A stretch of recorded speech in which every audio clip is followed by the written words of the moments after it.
أهلا بيكم. تعالوا نتعرف على العداءة السورية ديما الأكتع.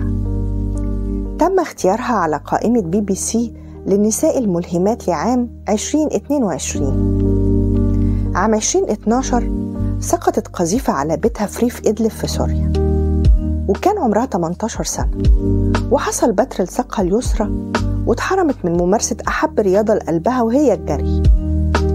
ديما اتنقلت لبريطانيا وتم تركيب طرف صناعي، ورجعت للتمرين وممارسة رياضتها، وكمان بدأت في جمع التبرعات للاجئين، خصوصاً الأطفال اللي بيتم بتر أعضائهم بسبب الحرب.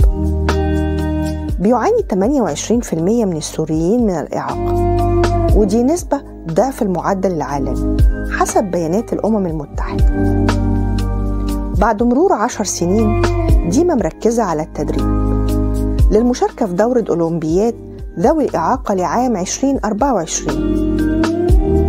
وبعد مجهوداتها في جمع التبرعات اعترف بيها كعضو في فريق كرة القدم البديلة في إنجلترا، وظهرت في فيديو موسيقي لنجمة البوب العالمية آن ماري.